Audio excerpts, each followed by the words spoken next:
Assalamualaikum warahmatullahi wabarakatuh. Alhamdulillahi rabbil alamin. Wassalatu wassalamu ala asrafil anbiya'i wal mursalin wa ala alihi wa ashabihi rasulillahi ajma'in.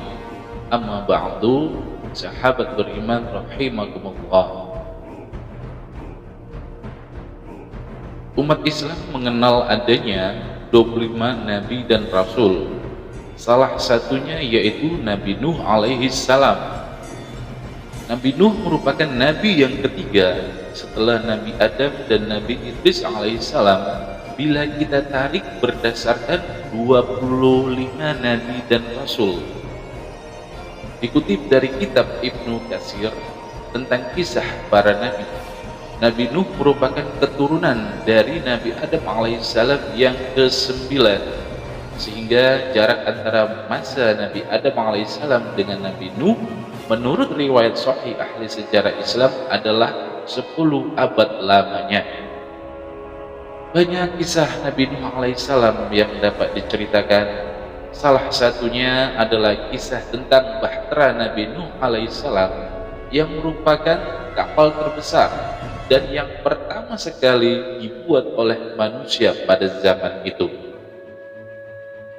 Diketahui pula bahtera Nabi Nuh alaihissalam ini merupakan salah satu bukti mukjizat Allah subhanahu wa ta'ala yang diturunkan kepada Nabi Nuh alaihissalam dan pengikutnya ketika akan terjadinya malapetaka dahsyat yang menghancurkan dunia beserta isinya pada saat itu, kecuali umat Nabi Nuh alaihissalam yang taat.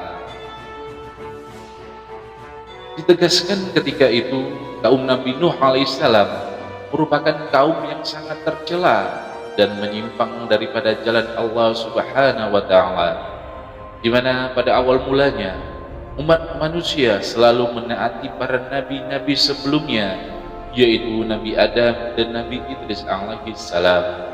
Akan tetapi ketika masa Nabi Nuh alaihissalam ini, kaumnya kembali berbuat ingkar dengan meniru orang-orang terdahulu, di mana mereka menganggap bahwa patung itu adalah Tuhan.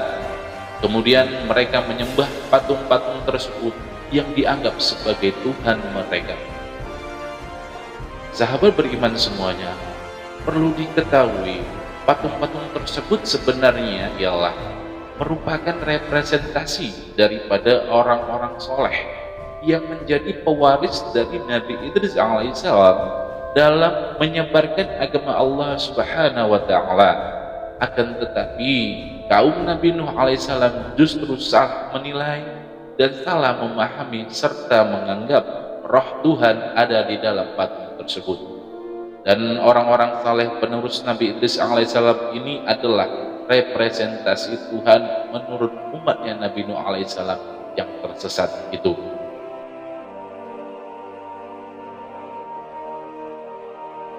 Awalnya pembuatan patung tersebut ialah hanya untuk sekedar menghormati daripada jasa orang-orang soleh, yang dimana diketahui nama daripada orang-orang soleh itu ialah Wat, Siwa, Ya'uq, Yahus, dan Nal. Akan tetapi seiring berjalannya waktu dan memudarnya ilmu agama, maka generasi kaum Nabi Nuh alaihissalam ini perlahan-lahan mulai meyakini bahwa patung tersebut pantas untuk disembah. Hanya satu manusia yang masih memiliki pikiran dan akal sehat pada saat itu untuk menghentikan semuanya, yaitu Nabi Nuh alaihissalam.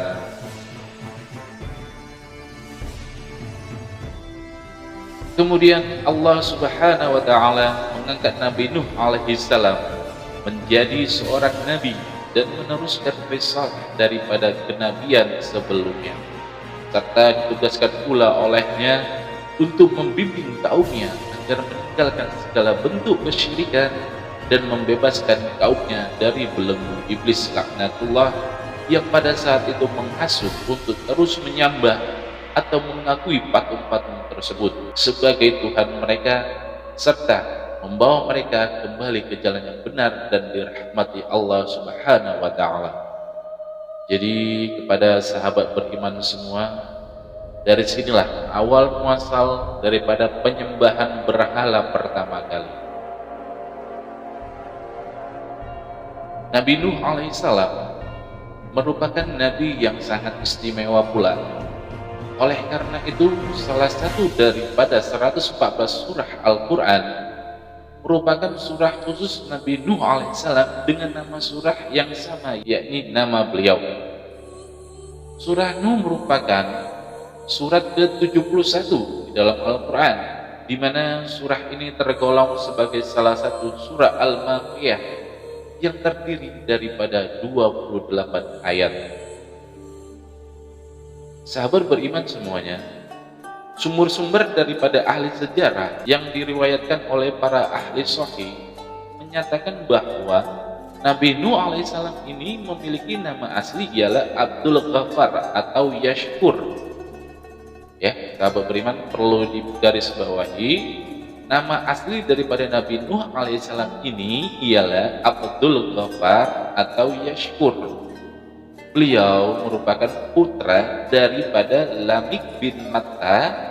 Ayah Nabi Nuh merupakan putra Nabi Idris alaihissalam, hingga Nabi Nuh merupakan keturunan Nabi Idris alaihissalam. Dengan kata lain, Nabi Nuh merupakan cucu dari Nabi Idris alaihissalam atau keturunan ketiga daripada Nabi Idris alaihissalam.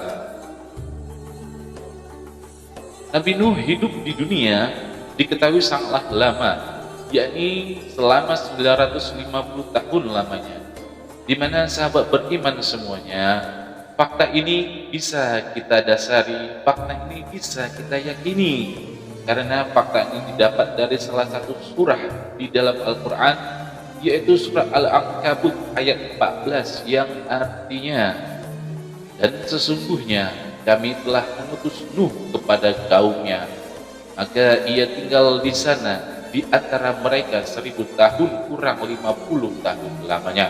Maka mereka ditimpa banjir besar dan mereka adalah orang-orang yang zalim.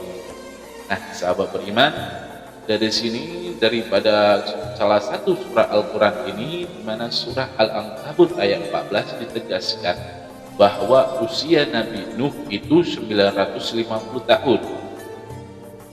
Lalu ketika usia Nabi Nuh mencapai 480 tahun, beliau diutus menjadi rasul melalui malaikat Jibril, di mana malaikat Jibril menghadap kepada Nabi Nuh alaihissalam ini dengan wajah yang sangat tampan, sehingga Nabi Nuh alaihissalam takjub pada malaikat Jibril tersebut.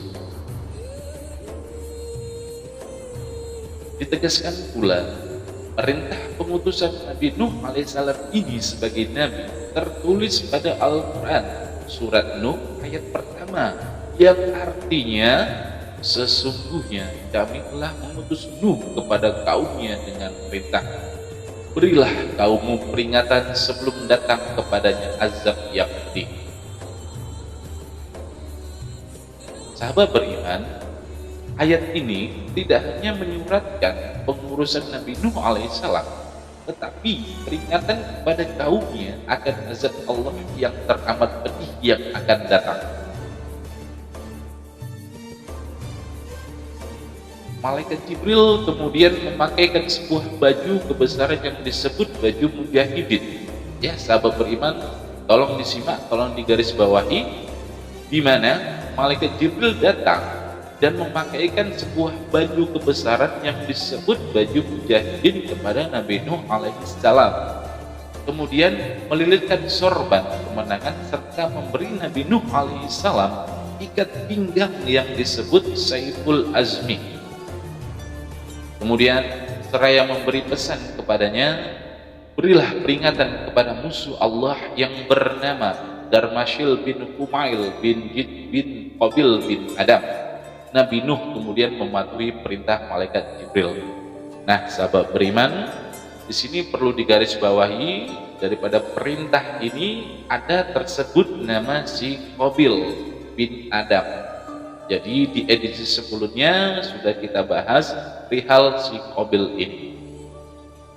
Baik, sahabat beriman, kita lanjut.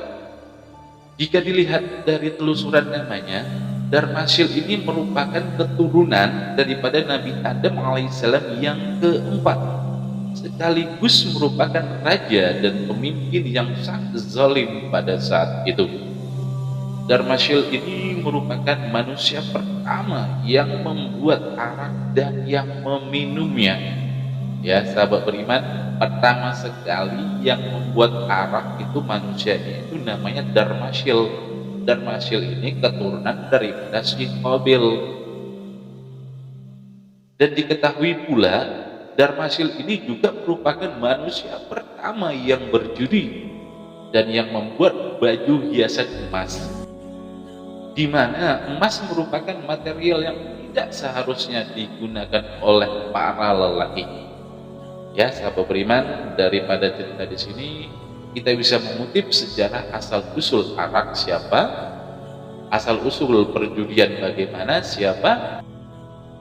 Baik sahabat beriman, diketahui bahwa Raja Darmasil ini juga merupakan raja yang menyembah dan mengagung-agungkan 5 berhala ini, yaitu Wat, Siwa, Ya'uq, Ya'us, dan Nafs.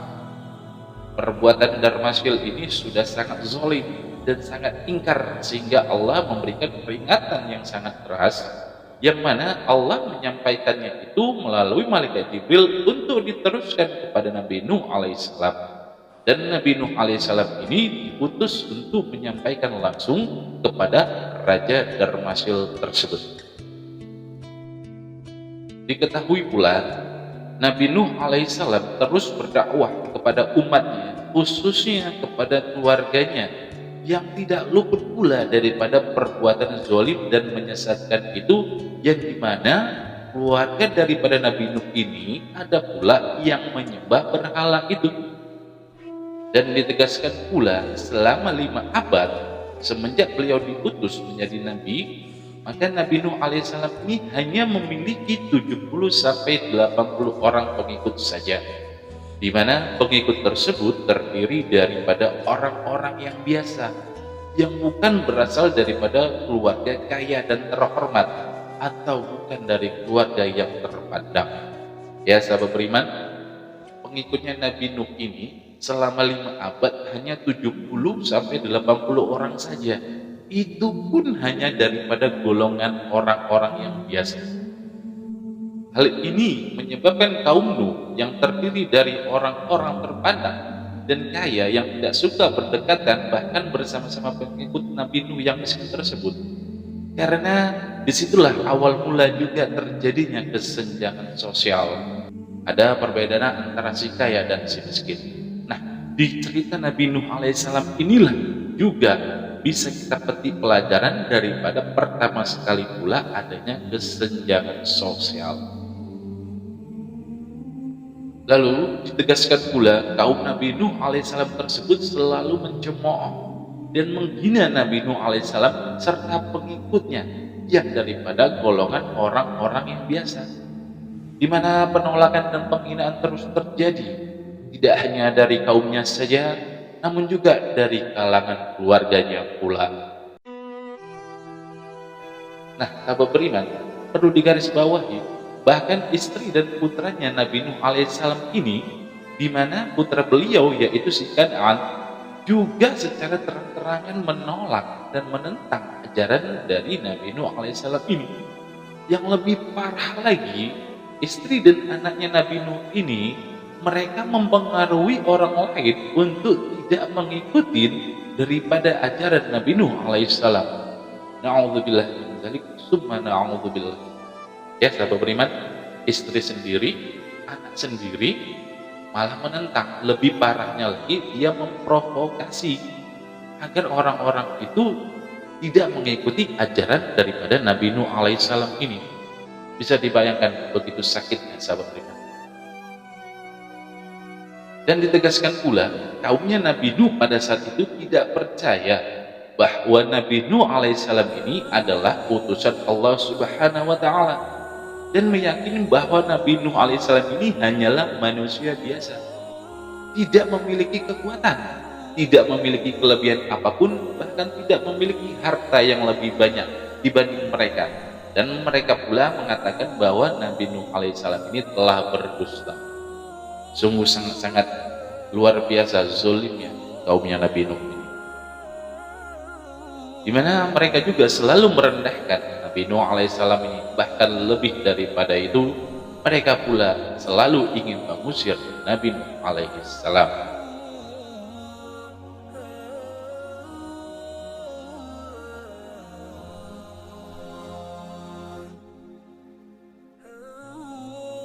Diceritakan pula salah satu pemimpin kaum Nuh pada saat itu yang sangat zalim kemudian berkata kepada mereka bahwa mereka akan dengan rela dan sangat ikhlas menjadi pengikutnya Nabi Nuh alaihissalam, dan pastinya akan taat pula kepada ajaran-ajaran yang dibawa Nabi Nuh alaihissalam tersebut, asalkan Nabi Nuh alaihissalam bersedia mengikuti dengan syarat pengikut Nabi Nuh alaihissalam yang sudah taat dan dianggap hina karena miskin diusir.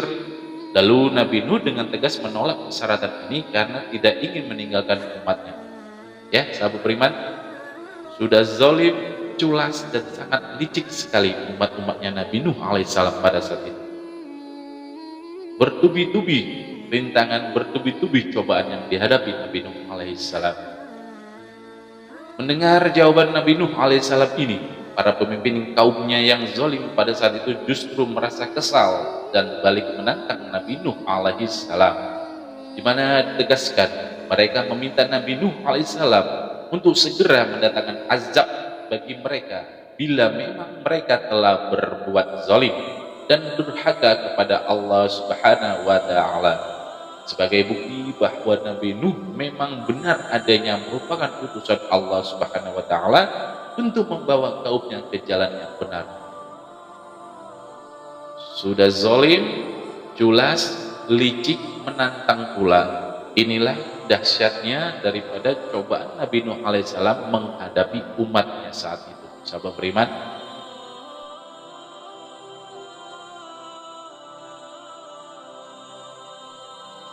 lalu Nabi Nuh alaihissalam pun merasa tidak tahu lagi bagaimana caranya untuk menghadapi dan menyadarkan kaumnya tersebut. Sementara beliau selama 5 abad lamanya sudah berusaha semampunya. Sehingga beliau Nabi Nuh alaihissalam ini memilih untuk berserah diri dan meminta petunjuk kepada Allah Subhanahu wa taala. Akhirnya Nabi Nuh alaihissalam berdoa dan meminta kepada Allah Subhanahu wa taala agar segera melimpahkan azab kepada kaumnya yang membangkang, yang menentang, di mana mereka minta agar Nabi Nuh alaihissalam berdoa untuk menurunkan azab kepada mereka jika memang Nabi Nuh alaihissalam ialah sebagai utusan nabinya Allah Subhanahu wa taala. Maka Allah Subhanahu wa taala pun kemudian mendengar doa Nabi Nuh alaihissalam tersebut. Nah, sahabat beriman, dari sinilah daripada asal muasalnya akan terjadi banjir bandang zamannya Nabi Nuh alaihissalam itu. Lalu kita kembali sebelum datangnya azab Allah Subhanahu wa taala yang amat pedih tersebut serta sangat berat, yang dimana akan ditimpakan pada kaum Nuh alaihissalam berupa banjir bandang yang siap menenggelamkan dunia pada saat itu, maka Allah Subhanahu wa taala pun memberikan petunjuk sekaligus mukjizat kepada Nabi Nuh alaihissalam, yaitu diperintahkannya oleh Allah Subhanahu wa taala kepada Nabi Nuh alaihissalam untuk membangunkan sebuah kapal atau bahtera yang sangat besar dan kuat pula, di mana bahtera tersebut mampu menampung pengikut dari kaum Nabi Nuh alaihissalam yang taat dan beriman kepada Allah Subhanahu wa taala. Di mana daripada kisah Nabi Nuh ini memberitahukan kita tentang seberapa pedulinya Allah Subhanahu wa taala kepada umatnya, di mana umatnya akan ditimpakan azab pula. Jadi Allah masih memberikan kesempatan kepada umatnya yang ingin bertaubat. Setelah mendapat petunjuk dan perintah tersebut, segera pada saat itu juga Nabi Nuh alaihissalam beserta kaumnya yang taat membuat bahtera atau kapal yang besar itu. Diketahui kapal atau bahtera tersebut terbuat daripada kayu jati. di mana pembuatan bahtera tersebut memerlukan waktu yang sangat lama, yakni sekitar 40 tahun lamanya, hingga bahtera tersebut dapat digunakan. Selama proses pembuatan bahtera itu pula, kesabaran Nabi Nuh alaihissalam terus diuji berupa cemoohan dan hinaan dari kaumnya yang zalim itu. Kaum Nabi Nuh alaihissalam yang zalim menganggap bahwa pekerjaan dan pembuatan bahtera tersebut merupakan pekerjaan yang sia-sia dan pastilah daripada pekerjaan orang yang gila, karena mereka menganggap tidak akan ada gunanya membangun bahtera atau kapal sebesar itu di atas bukit gurun pasir yang sangat tandus. Jangankan banjir, hujan pun tidak akan pernah turun. Itu menurut daripada umatnya Nabi Nuh alaihissalam yang masih membangun. Akan tetapi Nabi Nuh alaihissalam dan pengikutnya terus membangun bahtera tersebut tanpa memperdulikan hinaan serta cemoohan kaumnya itu. Menurut Ibnu Abbas, seorang taib yang memiliki pengetahuan yang amat luas, menyatakan bahwa bahtera ataupun kapal Nabi Nuh alaihissalam ini memiliki ukuran panjang seluas 1.200 hasta atau sekitar 550 meter dan lebarnya 600 hasta atau sekitar 275 meter, di mana bahtera tersebut terdiri daripada 3 tingkat, yakni tingkat pertama diperuntukkan khusus untuk hewan-hewan, tingkat kedua untuk pengikut Nabi Nuh alaihissalam yang taat, dan tingkat ketiga untuk daripada bangsa-bangsa burung. Desain daripada bahtera itu di mana bagian atasnya ditutup dengan penutup kayu agar seluruh penumpang dan isinya nantinya akan aman dan selamat ketika Allah Subhanahu wa taala melimpahkan azab kepada kaum Nuh yang durhaka tersebut. Dinding bahtera dibuat sekuat mungkin untuk menahan derasnya air banjir yang akan membinasakan seluruh umat manusia yang zalim dan tidak beriman kepada Allah Subhanahu wa taala. Kemudian Nabi Nuh juga berdoa dan memohon kepada Allah Subhanahu wa taala agar nantinya setelah azab diturunkan, Allah tidak membiarkan seorang dari kaum maupun pemimpin yang zalim tersebut selamat dan tetap tinggal di muka bumi. Nabi Nuh tidak ingin nantinya mereka yang selamat akan kembali menyebabkan banyak umat manusia yang tersesat, berbuat maksiat dan akan lebih zalim lagi. Ini permintaan Nabi Nuh alaihissalam kepada Allah Subhanahu wa taala. Kemudian singkat cerita, setelah bahtera Nabi Nuh selesai dibangun, Allah Subhanahu wa taala memerintahkan kepada Nabi Nuh alaihissalam untuk bersiap-siap dan mengumpulkan umatnya serta perbekalan selama akan terjadinya banjir itu. Allah memberikan tanda berupa munculnya air dari dalam tanur, hingga bila dimasukkan ke dalam logika tidak mungkin sebuah tanur dapat mengeluarkan sumber air. Jadi sahabat beriman, di sini perlu digarisbawahi, tanur itu kalau di zaman kita sekarang ialah sebuah oven tradisional. Jadi logikanya tidak mungkin akan ada air yang masuk ke dalam tanur tersebut atau oven tersebut. Maka suatu hari ketika tanur dalam dapur Nabi Nuh alaihissalam ini menunjukkan tanda-tandanya keluarnya air daripada yang Allah berikan, Nabi Nuh alaihissalam kemudian segera mempersiapkan diri dan membuka bahteranya. Lalu ditegaskan pada saat itu pula Nabi Nuh alaihissalam mengumpulkan umatnya yang beriman untuk segera melindungi diri dan masuk ke dalam bahtera tersebut. Nabi Nuh alaihissalam juga membawa segala jenis binatang berpasang-pasangan, mulai dari binatang buas, burung, gajah, sapi, hingga semut. Dan pada saat itu pula malaikat Jibril turun ke bumi dan membantu Nabi Nuh alaihissalam mengumpulkan serta menggiring setiap 2 binatang yang berpasangan, agar nantinya setelah azab Allah melanda seluruh dunia ini dan menenggelamkan daratan beserta isinya pada saat itu, setiap spesies binatang tidak akan punah dan bisa berkembang biak untuk generasi umat manusia selanjutnya. Di mana peristiwa ini juga sudah dijelaskan dalam Al-Quran. Menurut beberapa riwayat, Hewan yang pertama kali dinaikkan adalah sepasang burung kakak tua, sedangkan hewan terakhir yang dinaikkan adalah sepasang keledai. Diceritakan pula bahwa di puncak keledai iblis ikut bergelantungan agar bisa masuk ke dalam bahtera Nabi Nuh alaihissalam dan mengganggu umat Nabi Nuh alaihissalam yang taat agar tidak masuk ke dalam. Peristiwa ini sudah tertulis dalam Al-Quran surat Hud ayat 40 yang artinya, hingga apabila perintah kami datang dan tanur atau dapur telah memancarkan air, kami berfirman, muatkanlah ke dalamnya kapal itu dari masing-masing hewan sepasang jantan dan betina, dan juga keluargamu, kecuali orang yang telah terkena ketetapan terdahulu, dan muatkanlah pula orang yang beriman. Ternyata orang-orang yang beriman yang bersama denganmu hanyalah sedikit. Quran surat Hud ayat 40. Sahabat beriman, ditegaskan pula istri dan putra Nabi Nuh alaihissalam ini, di mana putra beliau ini yaitu si Kan'an tidak beriman, bahkan turut serta mencemooh bahtera Nabi Nuh alaihissalam ini, sehingga mereka tidak ikut menaiki bahtera tersebut. Ya sahabat beriman, istrinya Nabi Nuh alaihissalam beserta putranya si Kan'an ini enggak beriman kepada Allah Subhanahu wa taala.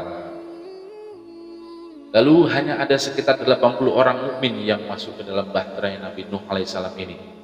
Kemudian Allah Subhanahu wa taala dengan kuasanya telah mengatur segalanya, sehingga agar hewan ternak tidak dimangsa oleh hewan buas. Allah menurunkan demam kepada hewan buas tersebut hingga naluri buasnya turun. Nah, sahabat beriman, perlu digarisbawahi dan harus dipahami, ya. Di dalam satu kandang ada binatang buas, ada predator, dan ada mangsanya. Jadi Allah ini sudah mempersiapkan semua agar di mana di dalam kandang tersebut tidak ada berlakunya hukum riba atau hukum daripada predator memaksa daripada korbannya. Maka Allah memberikan suatu efek atau penyakit kepada binatang buas itu seperti demam, dengan tujuan agar naluri buas daripada binatang pemaksa tersebut turun, sehingga terciptanya aman dan damai pada saat binatang itu disatukan di satu tingkat di dalam bahtera Nabi Nuh alaihissalam. Allahu a'lam. Sungguh luar biasa Allah. Diketahui pula setelah semua pengikut Nabi Nuh alaihissalam beserta hewan-hewan masuk ke dalam bahtera, lalu pintu masuk dan seluruh pintu bahtera pun ditutup.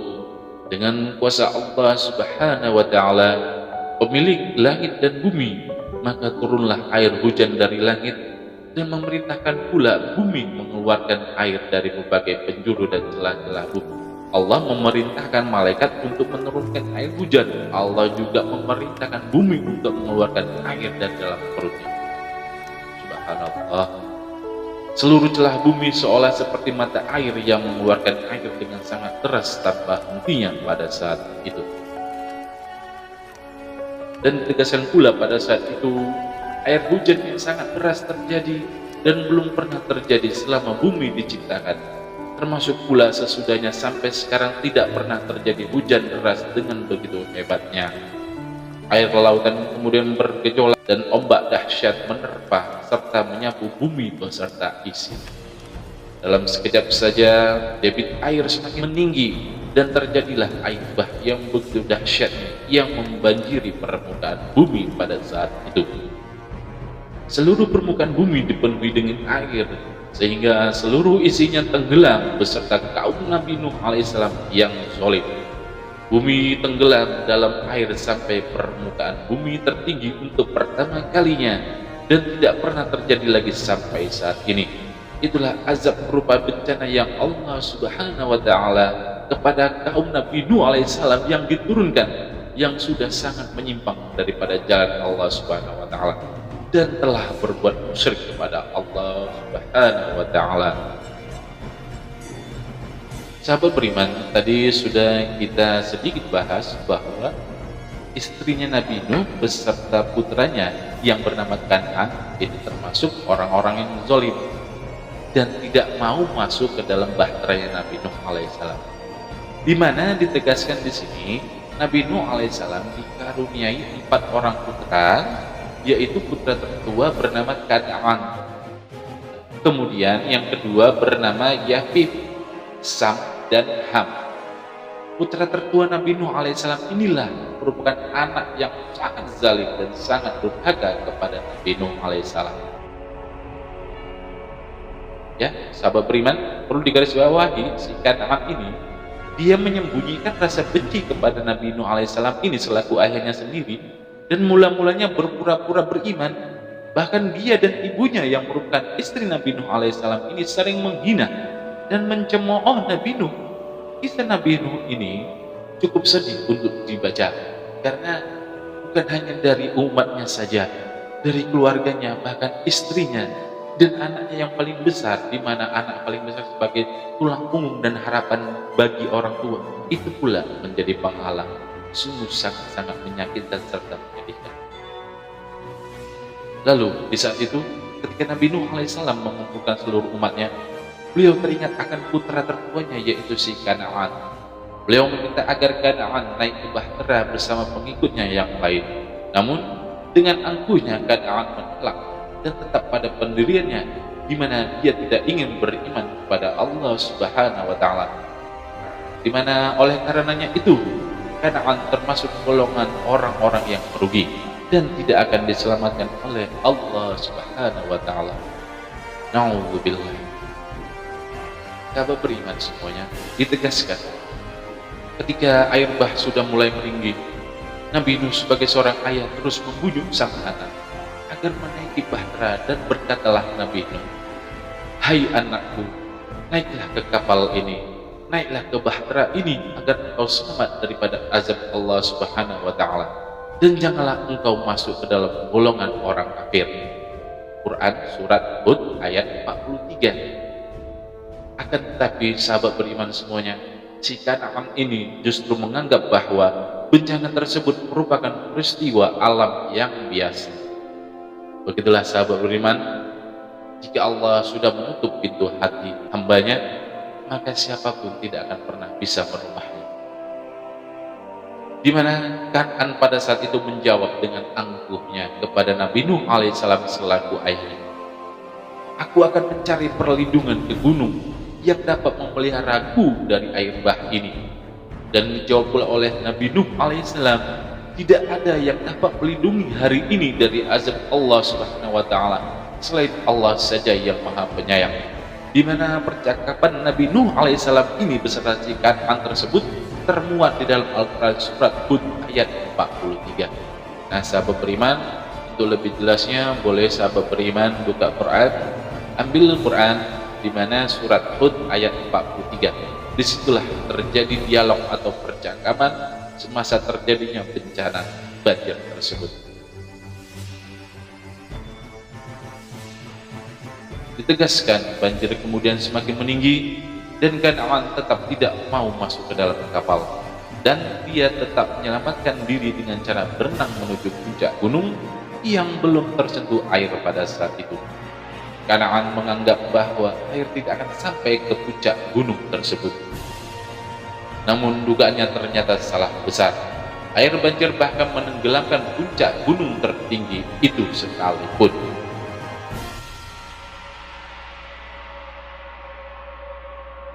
Di sela percakapan antara keduanya, muncullah gelombang besar yang memisahkan antara bahtera Nabi Nuh alaihissalam dengan Kan'an.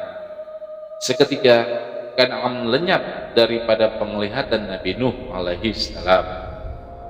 Nabi Nuh berusaha mencari keberadaan putra sulungnya ini, akan tetapi sia-sia. Begitu sangat sedihlah Nabi Nuh alaihissalam karena putranya yang amat disayanginya tenggelam oleh azab Allah Subhanahu wa taala.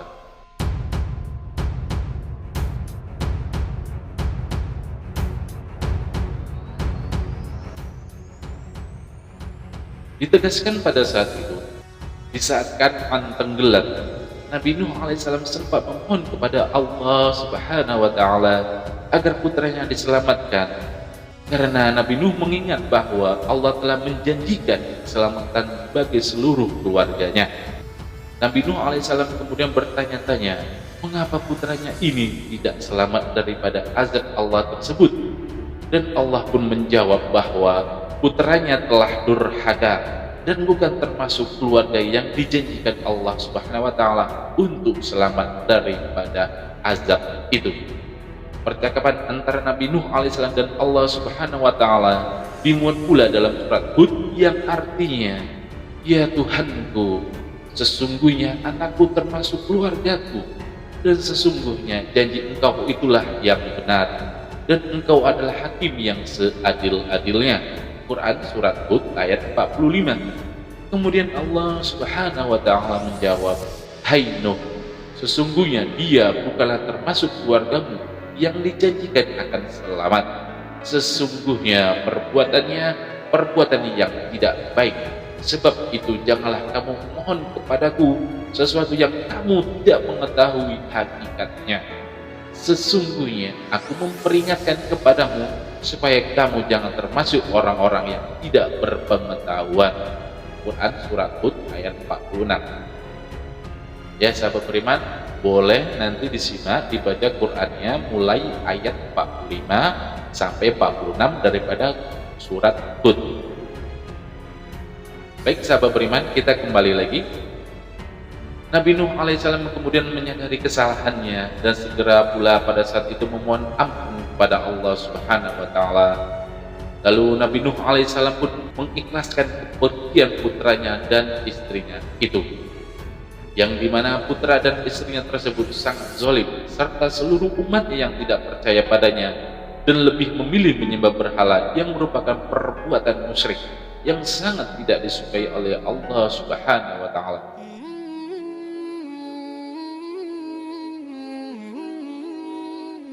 Di mana kisah Nabi Nuh ini berlanjut dengan selamatnya kapalnya Nabi Nuh alaihissalam.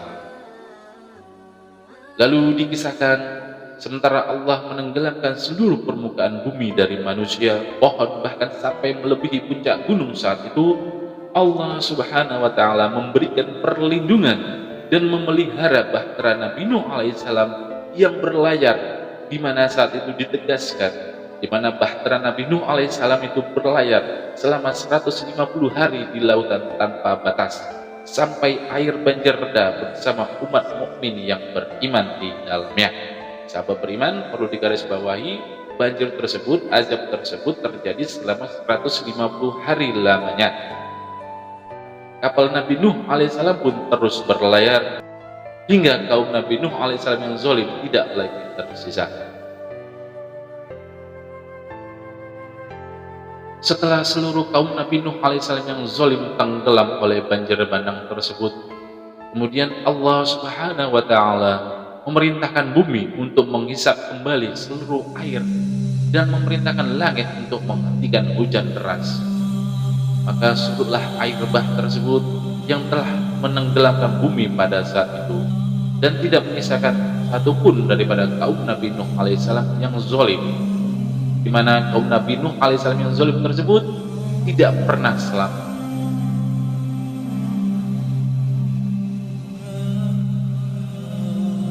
Setelah seluruh kaum Nabi Nuh alaihissalam yang zalim tenggelam, bahtera Nabi Nuh alaihissalam kemudian terdampar di Gunung Judi. Di sanalah pengikut Nabi Nuh alaihissalam beristirahat dan memulai kehidupan yang baru, yang damai, yang bertakwa kepada Allah Subhanahu wa taala. Sahabat beriman semuanya, banyak perselisihan pendapat yang terjadi mengenai letak Gunung Judi, karena beberapa sumber menyatakan bahwa Gunung Judi yang dimaksud berada di Armenia, ada yang mengatakan di Irak atau di Turki, wallahu a'lam. Setelah bahtera Nabi Nuh alaihissalam mendarat, keluarlah Nabi Nuh alaihissalam beserta 3 putranya yang tersisa yang beriman tersebut, yang bertakwa kepada Allah Subhanahu wa taala, dan seluruh pengikutnya yang berjumlah 80 orang. Kemudian turun juga hewan-hewan yang selamat yang berpasang-pasangan. Di gunung inilah terjadi kehidupan baru dengan seluruh umat yang taat dan beriman kepada Allah Subhanahu wa taala, serta jauh daripada perbuatan tercela musyrik ataupun durhaka kepada Allah Subhanahu wa taala. Nah, sahabat beriman semuanya perlu digarisbawahi. Menurut riwayat, seluruh pengikut Nabi Nuh alaihissalam yang selamat pada saat itu wafat dan tidak menyisakan keturunan satu pun.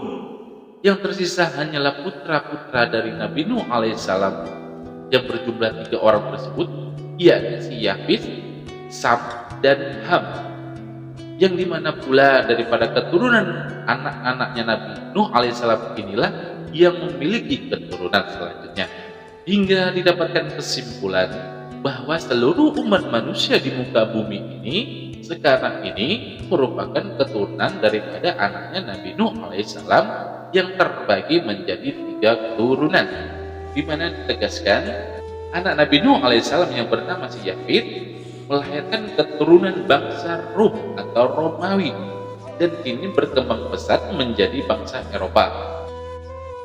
Kemudian anak Nabi Nuh alaihissalam yang bernama Sam dan keturunannya lah yang merupakan asal usul lahirnya bangsa Arab yang ini mendiami wilayah Arab dan Timur Tengah di benua Asia Barat.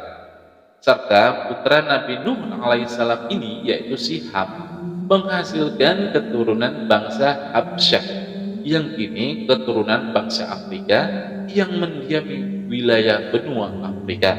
Wallahu a'lam bishawab. Semoga cerita daripada Nabi Nuh alaihissalam menambah iktibar bagi diri kita dan memperkuat fondasi keimanan kita kepada Allah Subhanahu wa taala dan membuat diri kita jauh daripada azab Allah Subhanahu wa taala.